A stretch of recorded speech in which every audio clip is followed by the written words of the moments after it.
হাইটে যেতে 5 সেকেন্ড লাগলো। তো জানি না, ঠিক আছে। ম্যাক্সিমাম হাইটে গিয়ে ভি ইকুয়াল টু জিরো, তো এখানে গিয়ে ভি জিরো এটা জানি। অ্যাক্সিলারেশন কত যখন ওপরে যাচ্ছে, তো acceleration minus 10 meter per second square, কারণ অ্যাক্সিলারেশন এখানে 10 ধরতে বলেছিলাম কোশ্চেনে, তাই তো। আর এখানে কি আননোন আছে, আর এখানে কি দেওয়া আছে, আর টাইম হচ্ছে 5 সেকেন্ড, টাইম হচ্ছে 5 সেকেন্ড। এই চারটের মধ্যে কি রিলেশন আছে, v equals to you plus at, v equals to u, থেকে আমি ইউ পেয়ে যাচ্ছি।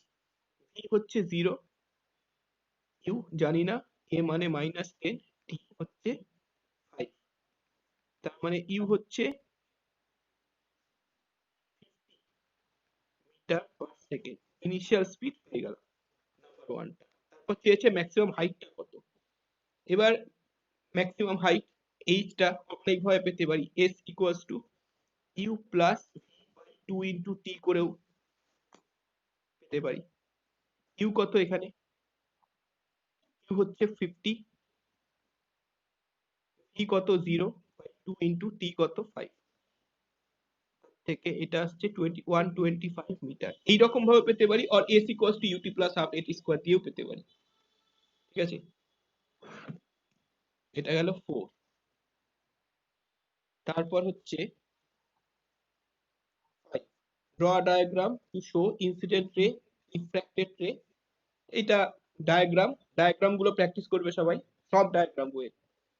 হোয়াট ইজ ডিফ্র্যাকশন, এটা বইয়ে আছে। Give one example in nature, ডিফ্র্যাকশনের এক্সাম্পল ইন, এটা ডিফ্র্যাকশন না, তোমাদের আমি কারেক্ট করে দিয়েছিলাম, এটা হচ্ছে ডিসপারশন, ডিফ্র্যাকশন তোমাদের নেই। ডিসপারশনের এক্সাম্পল ইন নেচার হচ্ছে রেইনবো, ফরমেশন অফ রেইনবো, ঠিক আছে।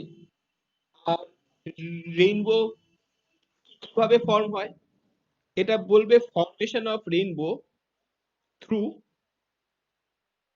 Floating water droplets in air, বুঝেছো। মানে এই যে ওয়াটার ড্রপলেটস গুলো যে এয়ারের মধ্যে ফ্লোট করে বেড়ায়, যে কোনো একটা ড্রপলেটকে যদি আমি বড় করে দেখি, এইটার মধ্যে সানলাইট পড়লে এটা এরকম 7টা কালারে ডিভাইড হয়ে যায়, ঠিক আছে। তো এইটা হচ্ছে ফর্মেশন অফ রেইনবো। এটা হচ্ছে নেচারে ডিসপারশনের একটা। আচ্ছা, নেক্সট হচ্ছে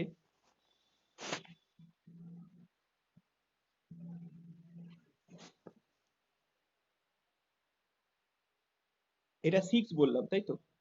আচ্ছা 7, on what factors do lateral displacement of a light.